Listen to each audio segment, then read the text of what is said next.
મેં શરૂઆત કરી ત્યારે તમને એક વસ્તુ કીધેલી કે માર્ક એ પ્રભુ ઈસુ સીધો શિષ્ય નહોતો, પણ માર્ક એ ખરેખર તો પિતર જે પ્રભુ ઈસુ ખ્રિસ્તનો શિષ્ય હતો એની પાસેથી એને બધી જે માહિતી મળી અને એ બધું લઈ અને એને સુવાર્તા લખી. એને સુવાર્તા એટલા માટે કહેવામાં આવે છે કે આ જે પુસ્તક માર્કનું છે એ પ્રભુ ઈસુ ખ્રિસ્ત અને પ્રભુ ઈસુ ખ્રિસ્તે જે કર્યું એ વિશે કહે છે. એટલે માર્કે જ્યારે પુસ્તક એનું લખ્યું અને શરૂઆત કરી તો પહેલો અધ્યાય ને પહેલી કલમ એ જ કહે છે કે the beginning of the gospel of Jesus Christ the son of God. એટલે કે આ કોની વાત વિશે હું કરવા માંગુ છું તો કે પ્રભુ ઈસુ ખ્રિસ્ત અને કોણ તો કે સન ઓફ ગોડ.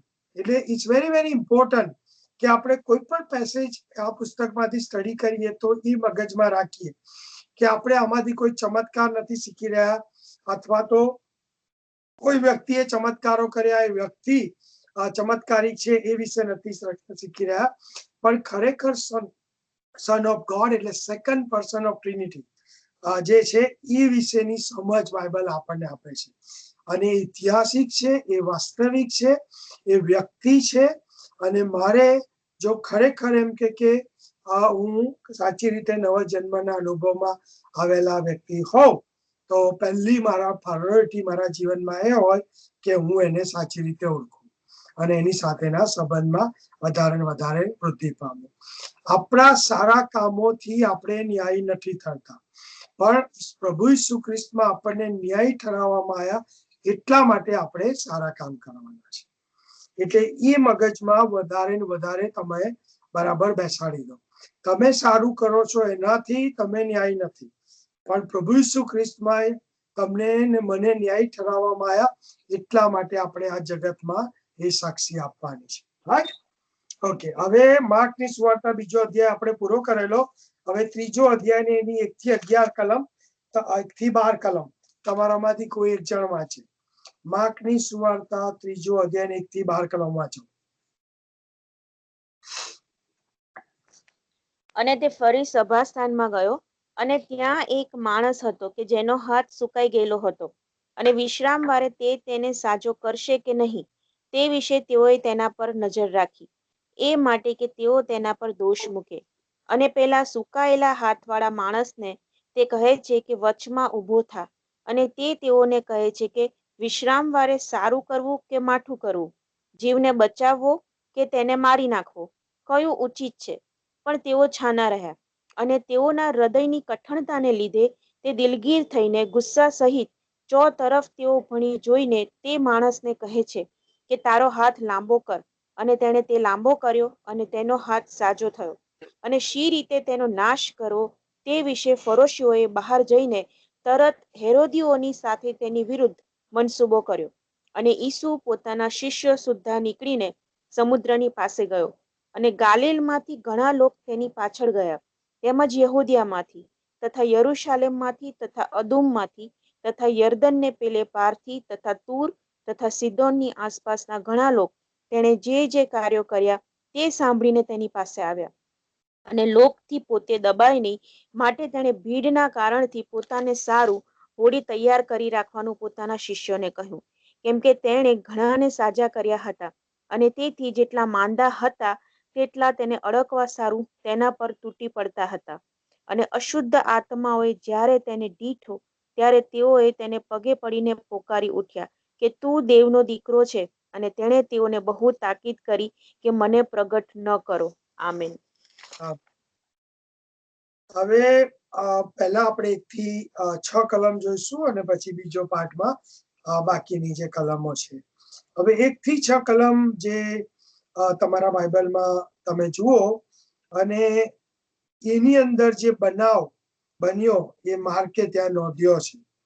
હવે તમને જો એમ કે આ એક જ પેસેજ ખાલી આપવામાં આવે અને તમે એને વાંચો તો તમારી અગાડી પ્રથમ કયા પ્રકારનું એમ કે તમને બાબતો જોવા મળે અથવા કયા પ્રકારનું ચિત્ર તમારી નજરની સામે આવે. 1 થી 6 કલમ છે.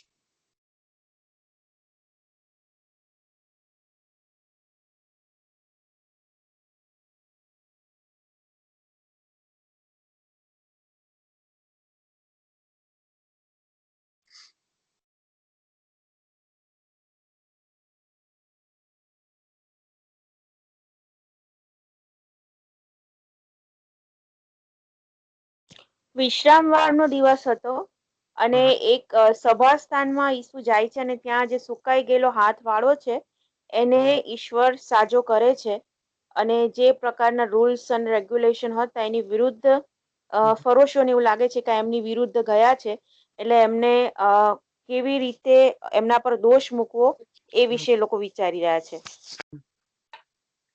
ગુડ. ચલો બીજું કોઈ? દરેક જણે બોલવાનું છે.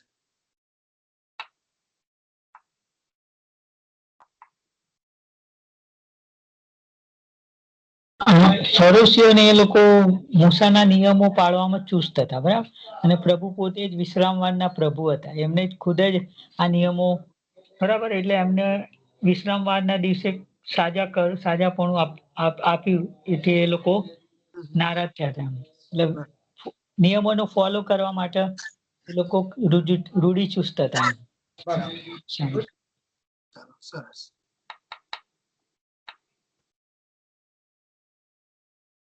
બીજો ક્વેશ્ચન હું તમને લોકોને પૂછું કે આની અંદર કયો ખરેખર એમ કે પ્રશ્ન છે કે શું પ્રભુ ઈસુ ખ્રિસ્તે સાબાત એટલે એ યહૂદી લોકોને જે આજ્ઞા આપવામાં આવેલી 10 આજ્ઞામાંની ચોથી આજ્ઞા કે સાબાત દિનને પવિત્ર પાળવો, એ પ્રભુ ઈસુ ખ્રિસ્ત અહીંયા તોડે છે, એ અહીંયા પ્રશ્ન છે કે પછી એમ કે શું શાસ્ત્રીઓને ફરોશીઓ સાચું સમજી શકતા નથી, એ પ્રશ્ન છે કે પછી બીજી કોઈ એવી બાબત તમને દેખાય છે?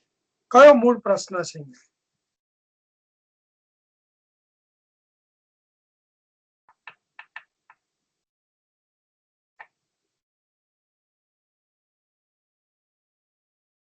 શાસ્ત્રીઓને ફરોશીઓ સાચું સમજી શકતા નથી. ચલો એક ગુડ. મિસઅન્ડરસ્ટેન્ડિંગ, યા ગુડ. ચલો બીજું કોઈ?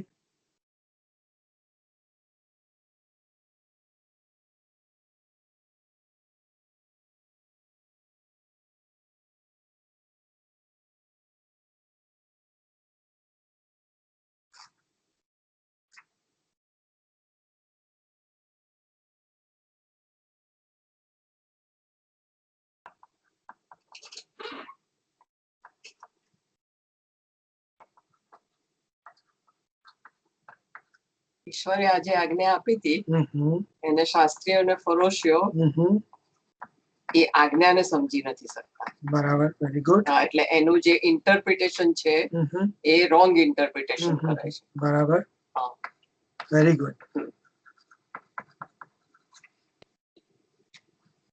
શાસ્ત્રીઓ અને ફરીસીઓ ઈશ્વરના આ જે આજ્ઞા એ લોકો સમજી શકતા ને, અને આ જે નિયમો એ માણસો માટે છે, ઈશ્વર માટે નહીં, બરાબર. એટલે ઈશ્વર ખુદ જ એ સાજાપણું આપી શકે ગમે તે વિશ્રામ વાળા ગમે તે, એટલે એમના માટે કોઈ નિયમ નહીં હોતા. ગુડ. ઓકે. ચલો જ્યોત્સના, સુપ્રિયા, તમારે કશું કેવું હોય તો કયો મૂળ પ્રશ્ન તમને આની અંદર દેખાય છે?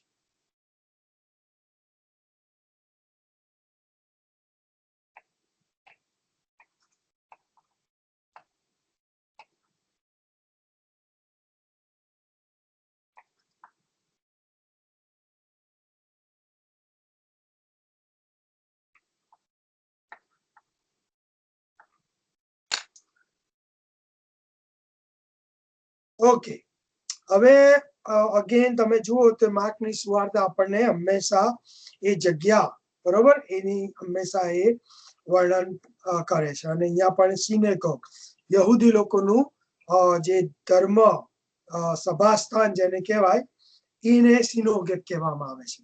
કે જે રીતે ચર્ચ છે, જે રીતે મંદિર હોય છે, એ રીતે યહૂદી લોકો જ્યાં ગાડી એ લોકો સબાતના દિવસે, એટલે સેટરડે એ લોકો માટે એ સબાત, અને ત્યારે એ લોકો ત્યાં મળે અને જૂનો કરાર જે આપણો છે એ યહૂદી લોકોનું ધર્મશાસ્ત્ર તોરા એને વાંચવામાં આવે, એ લોકોના રાબ્બી જે હોય ગુરુ એ સમજાવે, અને એ રીતે એ લોકો ત્યાં પણ ભક્તિ સભા કરે. પ્રભુ ઈસુ ખ્રિસ્ત પોતે પણ યહૂદી હતા અને એમનો નિયમ હતો કે સભા સ્થાનમાં જતા હતા. હવે એ સભા સ્થાનમાં જ્યારે એ જાય છે ત્યારે એક વ્યક્તિ ત્યાં હોય છે જેનો હાથ વિધળ એટલે સુકાઈ ગયેલો છે એને કહેવાય, રાઈટ. હવે સુકાઈ ગયેલો કોઈનો હાથ હોય તો એટલે એ કયા પ્રકારની શારીરિક નબળાઈ કહેવાય? શું ખરેખર હાથનું સુકાઈ જવું કેવી રીતે? શું ખરેખર આપણને કોઈનો હાથ સુકાઈ ગયેલો હોય તો એ ને આપણે કેવી રીતે સમજીએ? શું હોય અંદર સુકાઈ ગયેલા હાથમાં?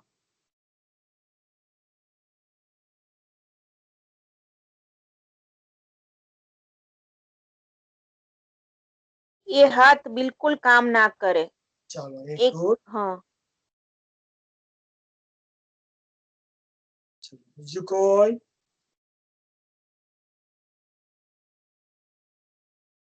જે રીતે આપણે કહીએ છીએ કે ઝાડ સુકાઈ ગયું, તો એનો મિનિંગ એ થયો કે ઝાડમાં કોઈ જાતનું જીવન નથી રહ્યું, સુકાઈ ગયો છે. એ રીતે હાથ સુકાઈ ગયો છે એટલે હાથની અંદર કોઈ જાતનું જીવન નથી. એટલે એ કમ્પ્લીટલી એ અંગ કેવું નકામું કહેવાય, રાઈટ. એટલે ધેટ ઇઝ વેરી ઇમ્પોર્ટન્ટ કે આપણે પેસેજને જોઈએ તારે જમ્પ ઓન નહીં પણ સમજીએ કે ખરેખર લેખક શું કહે છે. તો કહે છે કે એ નિર્જીવ હાથ હતો અથવા તો નકામો હતો એમ કે, અને નકામી વસ્તુ એમ કે એનું કશું કામ નહીં અથવા તો ઉપયોગ પણ નહીં. અને એ પરિસ્થિતિમાં ત્યાં બીજા લોકો પણ હતા અને એ લોકો ઘણા બધા એ પ્રભુ ઈસુ ખ્રિસ્તને બાઇબલ એવું નોંધે છે English translation, and they watch Jesus. Watch કરવું એટલે એમ કે એક બાજુ એ ધર્મસ્થાન હતું એ લોકોનું સભાસ્થાન જેને કહો, બીજી બાજુ વિશ્રામવાર હતો અને ત્રીજી બાજુ આ વ્યક્તિ હતી કે જેનો હાથ કમ્પ્લીટ નિર્જીવ હતો. એટલે જે યહૂદી માણસ હતું એ માણસને હવે થાય છે કે શું પ્રભુ ઈસુ ખ્રિસ્ત કે અત્યાર સુધી ઘણાને સાજા કર્યા તો શું કરશે? કારણ કે આજે તો સાબાત છે અને આ વ્યક્તિ પોતે પણ યહૂદી છે. એટલે એ લોકોના મગજની અંદર જે એવું કહેવાય કે ઉથલ પાથલ ચાલતી. અને ઘણી બધી વખત આપણે લોકો પણ એમ કે જે વર્ષોથી ખ્રિસ્તી કહેવાઈએ છે એ લોકોનું અમુક રીતે માનસ એ આપણે કેળવીએ છીએ આપણું, કે જેથી કરીને ચર્ચમાં જઈએ તો અમુક લોકો ને જોઈને આપણને એમ થાય કે આવું કેમ. હવે જનરલી આપણે બધા ચર્ચમાં જઈએ એટલે સવારે તૈયાર થઈને જઈએ, બરોબર, પછી સારા કપડાં પહેરીએ, બધું વ્યવસ્થિત કરીને જઈએ. અને ઘણી વખત એવું બી બને કે ચર્ચમાં ઘણા બધા જે ગરીબ લોકો માની લો કે ચર્ચની આજુબાજુ હોય અથવા તો આજે ઘણા બધા એવા છે કે પ્રભુમાં એ લોકો આવી રહ્યા છે ને એમના ગંદા કપડા સાથે એ લોકો ચર્ચમાં પ્રવેશે છે અને એ લોકો એક બાજુ ખૂણામાં બેસે. અને મેં પોતે આ જોયું છે. અને હું એવું કહું કે 99% ચર્ચના લોકો એની તરફ ભલે થોડી દયાથી જોવે પણ એમનાથી આઘા રહે છે. કેમ? તો કે આપણું માનસ એ પ્રકારનું છે કે ભાઈ આપણે ખ્રિસ્તીઓ આપણે સરસ તૈયાર થઈને ચર્ચમાં જવાનું અને પ્રભુનું ભજન કરવાનું, બધા લોકોની સાથે વાતચીત કરવાની, એક રીતે આપણા માટે કેવું છે એ સર રૂટીન. પણ આપણે એમ કે એ વસ્તુ નથી જોઈ શકતા કે જેટલી હું પાપી છું જે રીતે એ રીતે આ વ્યક્તિ પણ એટલી જ પાપી છે. મારા સારા કપડાં પહેરવાથી, સારું સ્પ્રે નાખવાથી અને સારો મેકઅપ કરવાથી હું ઈશ્વર અગાળી આપણે સારા નથી થતા. ઈશ્વર જે રીતે જોવે છે એ રીતે આપણે નથી જોઈ શકતા. અને ધેટ્સ એક્ઝેક્ટલી અહીંયા ગાડી છે કે એ લોકો મનમાં વિચાર કરે છે કે પ્રભુ ઈસુ ખ્રિસ્ત શું કરશે. એટલે ઈશ્વર જે દયાળુ છે, જે જૂનો કરાર એમની પાસે છે અને જે જૂનો કરાર એ લોકો વાંચતા હતા અને એ જ જૂનો કરાર એમના એટલે યાહવે એટલે ઈશ્વર વિશે જે સમજ આપે છે કે હું કોપ કરવે ધીમો ને કૃપા કરવે ઉતાવળો એવો ઈશ્વર છું, હું દયાળુ ઈશ્વર છું. ગીત શાસ્ત્ર જે આપણા જૂના કરારની અંદર છે એ યહૂદી લોકોના ધર્મશાસ્ત્રમાં છે. અને એ લોકો સભાસ્થાનમાં જ્યારે મળે ત્યારે એ ગીત શાસ્ત્ર એ લોકો સ્તુતિને માટેનો ઉપયોગ કરે. અને એ ગીત શાસ્ત્રની અંદર વારંવાર ઈશ્વર માટે કહેવામાં આવ્યું છે કે તું દયાળુ ઈશ્વર છે, તું કૃપાળુ ઈશ્વર છે.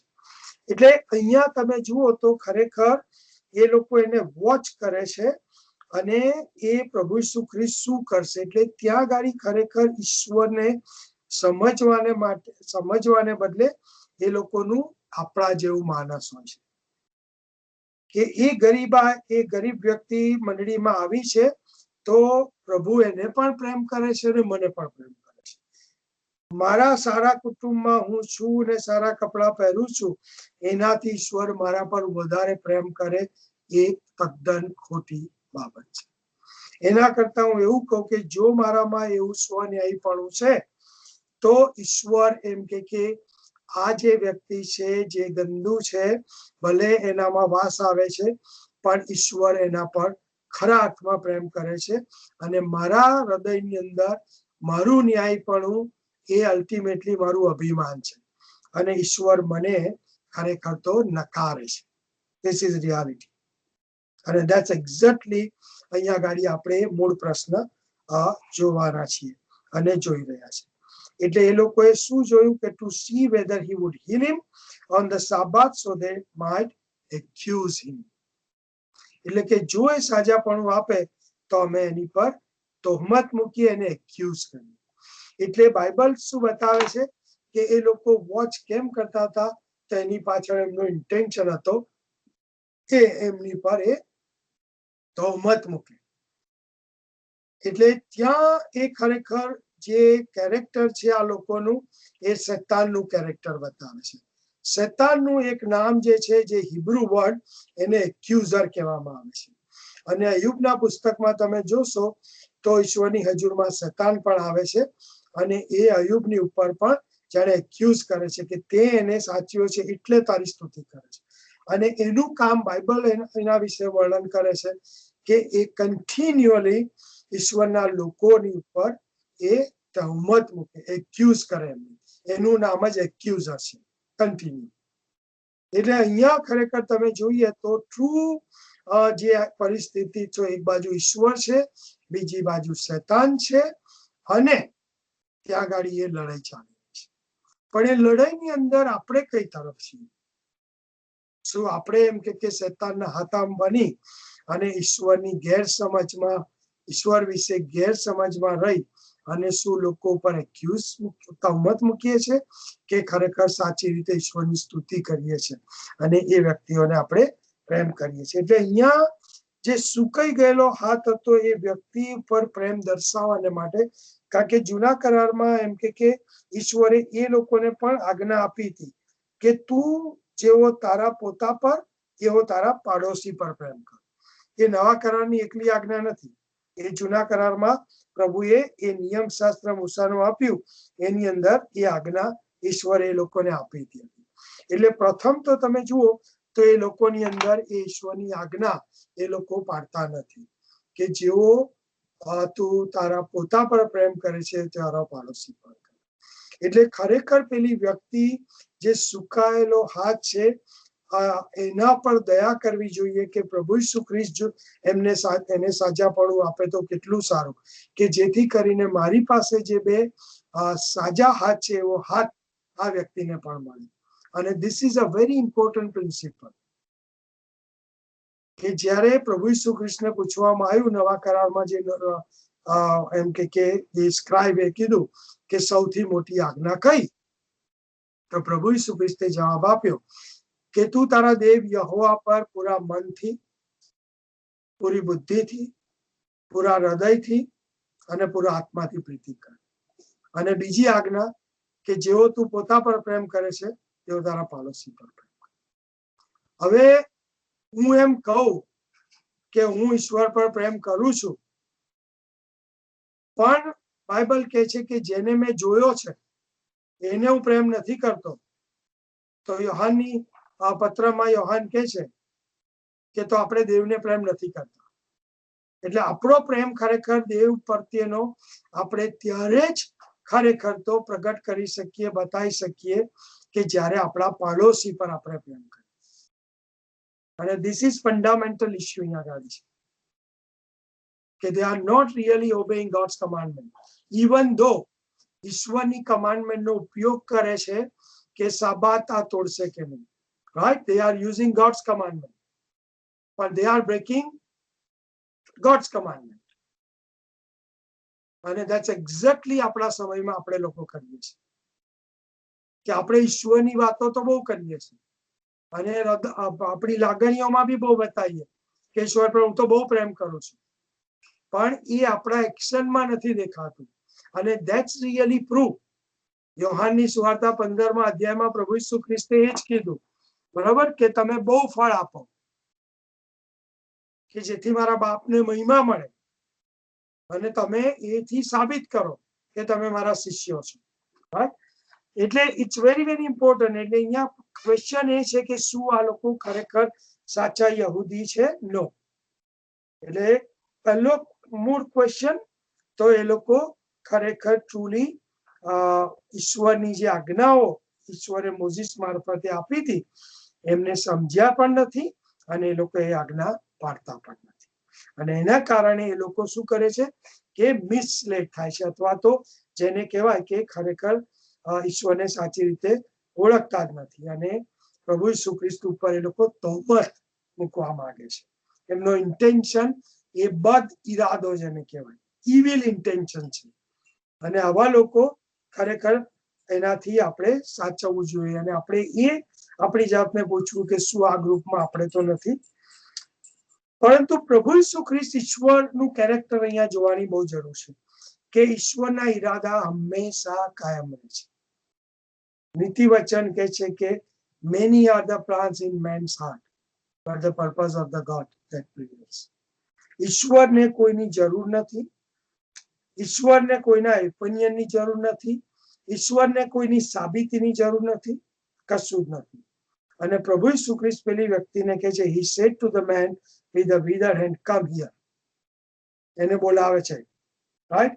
અચ્છા, બીજું બ્યુટીફુલ ગોડનું કેરેક્ટર તમે જુઓ કે ઈશ્વર કહે છે કે જેના પર દયા કરવા ચાહીશ એના પર હું દયા કરીશ અને જેના પર હું કૃપા કરવા ચાહીશ એના પર કૃપા કરીશ.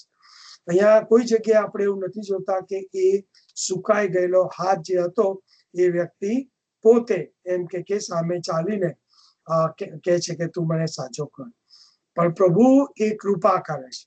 અને એ પણ આપણે ઈશ્વરના કેરેક્ટરને સમજવાનું છે કે મારી ખ્રિસ્તી કુટુંબમાં જન્મવાથી હું બહુ પ્રાર્થનાઓ કરું એટલે, અથવા તો હું સારું સારું કરું અને સારું સારું બોલું કે બાઇબલ વાંચું કે પછી હું પ્રભુનું કામ કરું એટલે જ પ્રભુ મારા પર કૃપા કરે. ન, God never depends on.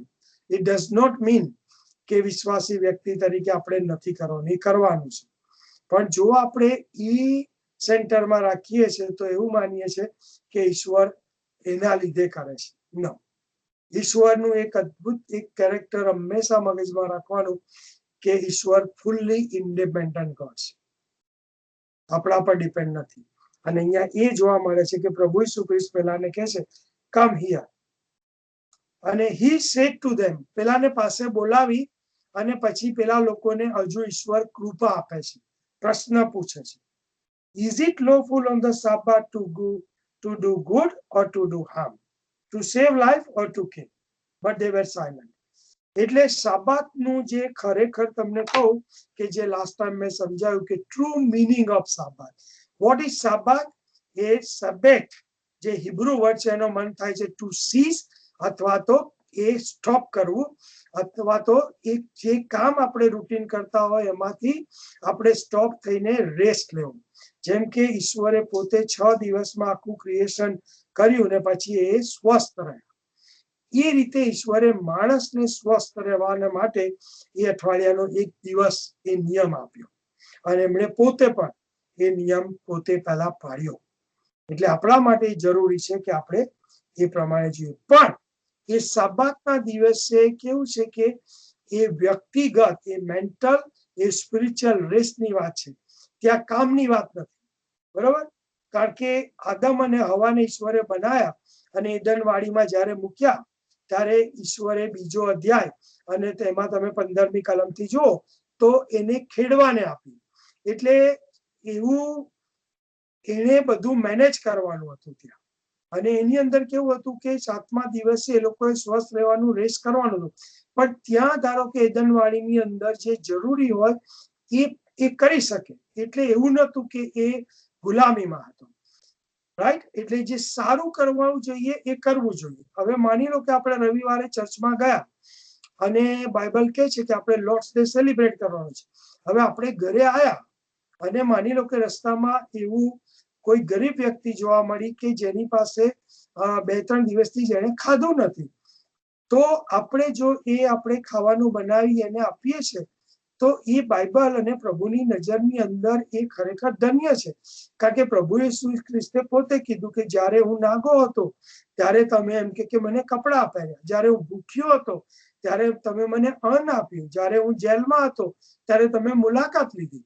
અને ધેટ્સ એક્ઝેક્ટલી એમ કે પ્રભુ ઈસુ ખ્રિસ્ત અહીંયા એ લોકોને કહે છે કે is it lawful on the Sabbath to do good or to harm, to save life or to kill? એટલે અહીંયા ગાડી આ જે વ્યક્તિ હતી જેનો હાથ સુકાઈ ગયેલો હતો, બરોબર, એ મરી ગયેલું કહેવાય. તો શું એને ખરેખર સારું કરીને જીવતું ના કરવું જોઈએ? કેમ કે પ્રભુનું કેરેક્ટર છે. પ્રભુ કહે છે કે જુઓ હું સગળું નવું બનાવું છું. ઈશ્વરે આખી સૃષ્ટિ બનાવી નવી, રાઈટ. અને માણસે પાપ કર્યું અને એના લીધે કરપ્શન. પણ પછી શું થયું કે પ્રભુ ઈસુ ખ્રિસ્તમાં ઈશ્વર સગળું નવું બનાવી રહ્યા છે. આપણું જે જૂનું જીવન હતું એ પ્રભુ ઈસુ ખ્રિસ્તમાં આ પ્રભુએ નવું કર્યું છે. અને ધેટ્સ એક્ઝેક્ટલી. પણ they were silent. કેમ? કે એમના હૃદયની અંદર જે કઠણતા હતી. અને હૃદયની કઠણતા કેવું છે કે એ ખરેખર આપણા હૃદયમાં જે પ્રાઇડ હોય છે, જ્યારે બીજી વ્યક્તિઓને આપણે માપવાનો પ્રયત્ન કરીએ છીએ. અહીંયા આગળ ધેટ્સ એક્ઝેક્ટલી બીજી વ્યક્તિઓ પર આપણે એમ કે એમનો ન્યાય કરવાનો પ્રયત્ન કરીએ છીએ. આપણી જાતને બીજાથી અધિક ગણીએ છીએ. આપણે ભૂલી જઈએ છીએ કે આપણે પણ ઈશ્વરની એટલી જ જરૂર છે જેટલી બીજાને જરૂર છે. આપણે ઘણી વખત એવું માનીએ છીએ કે ભાઈ મેં તો પ્રભુનો સ્વીકાર કર્યો, હું તો પ્રભુનું કામ કરું એટલે પ્રભુ મહારાજ. એને ઘણી વખત ઈશ્વરને ગજવામાં રાખીએ છીએ આપણે. પણ ઈશ્વરની દયા અને કૃપાને આપણે નથી સમજતા કે કેટલી બધી મોટી કૃપા મારા પર કરવામાં આવી છે. અને ધેટ્સ એક્ઝેક્ટલી અહીંયા ગાડી આપણે જોઈ રહ્યા છે કે એ લોકો સાયલન્ટ રહ્યા કારણ કે એમના હૃદય કઠણ હતા. અને પ્રભુ ઈસુ ખ્રિસ્તે શું કર્યું? And he looked around at them with anger, grieved at their hardness of heart.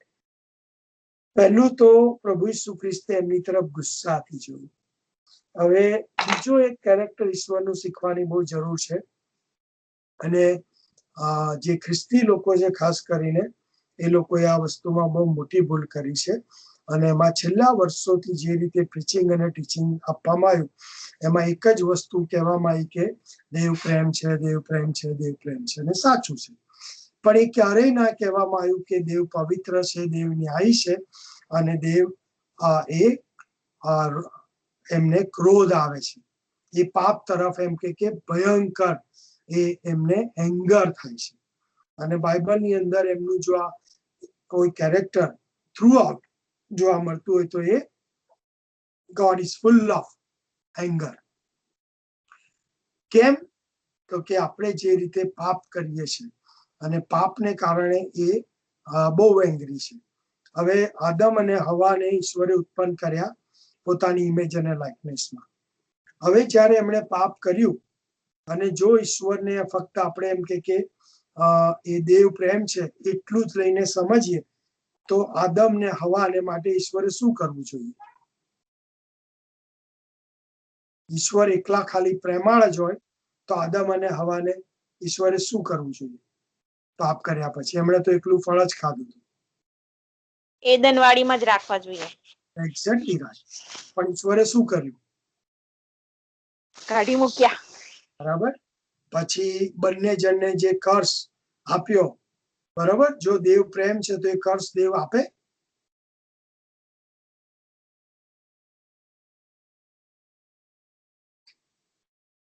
એક રીતે ગુજરાતી વર્ડ કે છે શાપ આપ્યો.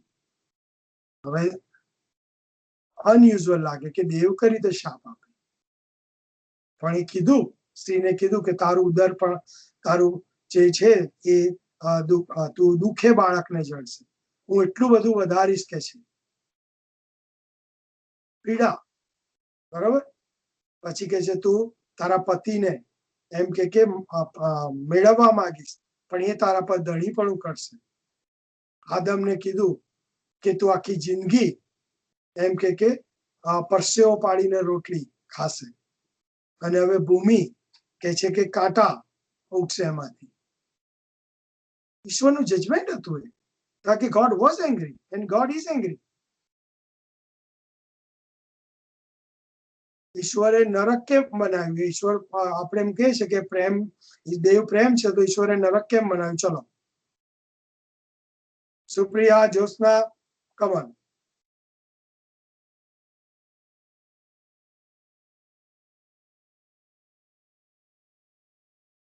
કારણ કે તે ન્યાયી ઈશ્વર છે. Very good. કોપાયમાન ઈશ્વર છે. બરાબર. હા સુપ્રિયા, બોલ પેલા.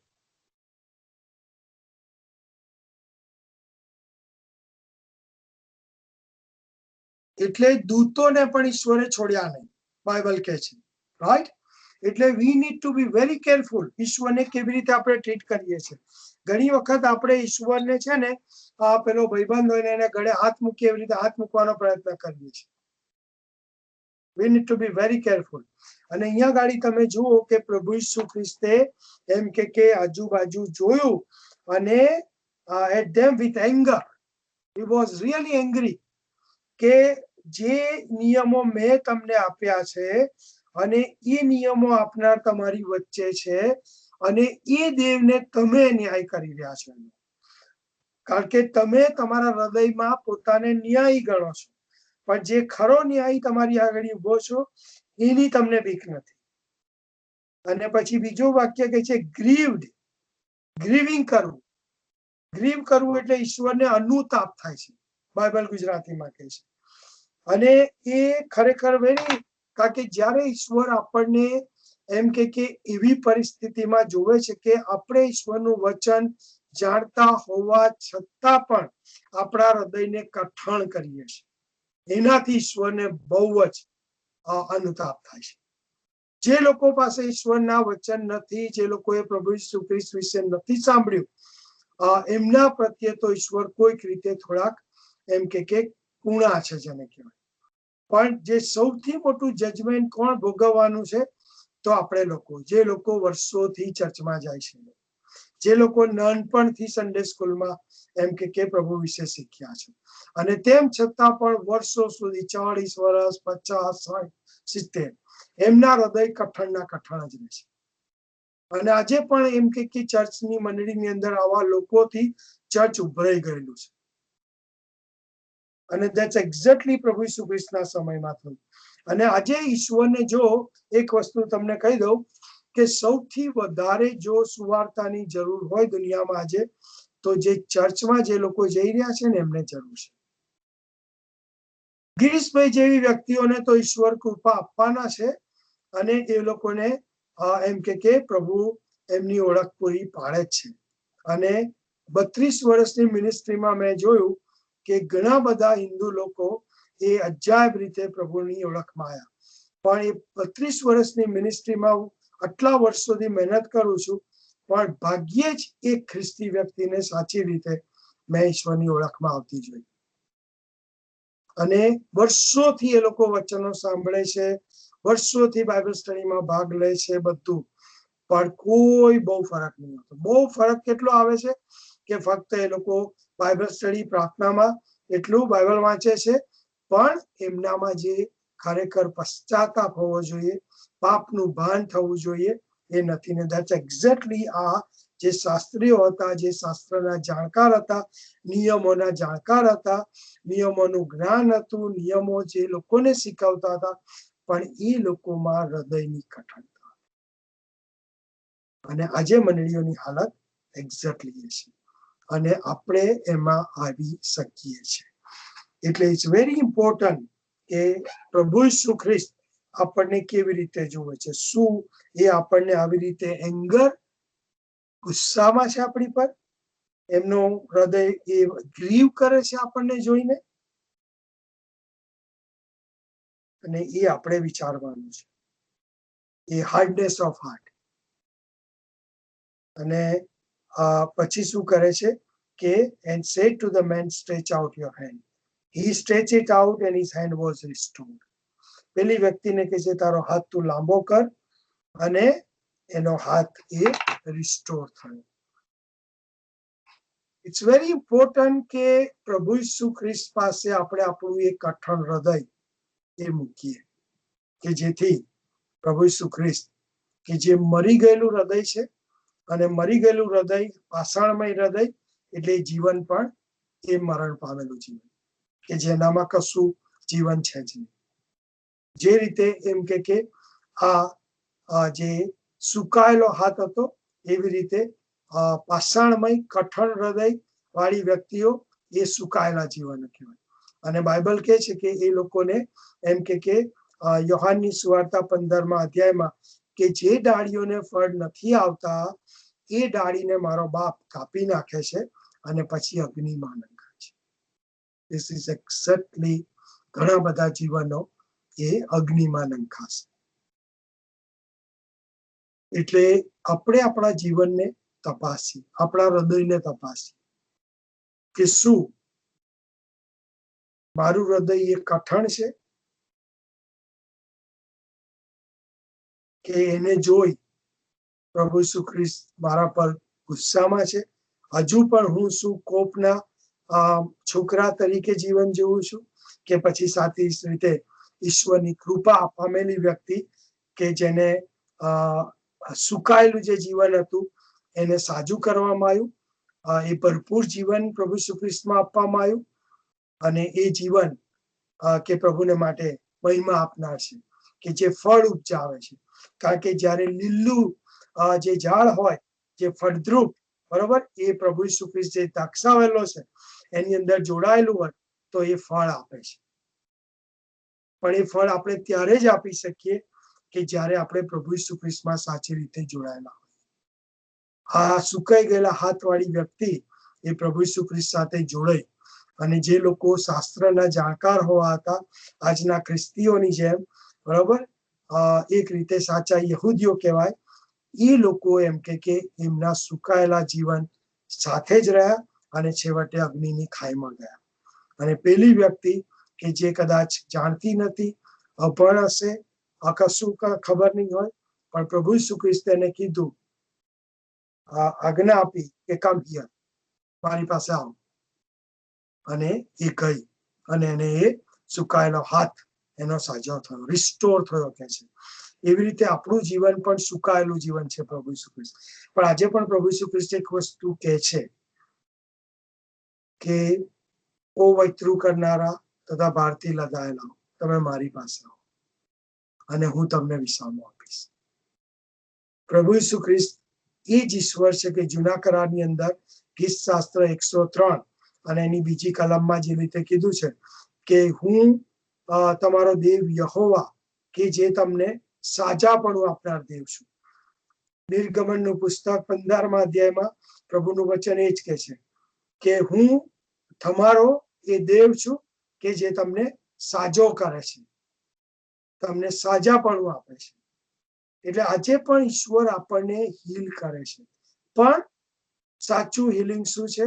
એ હૃદયની સુન્નત, નવું હૃદય.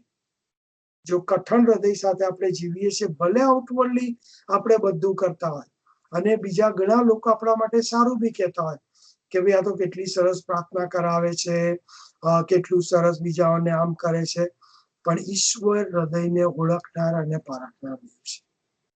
ઈશ્વરનું એક કેરેક્ટર એ છે કે ઈશ્વર આપણા હૃદયમાં એક્ઝેક્ટલી શું છે, કઈ મૂર્તિઓ છે, કઈ કઠણતા છે, શેનું અભિમાન છે, એ જુએ છે.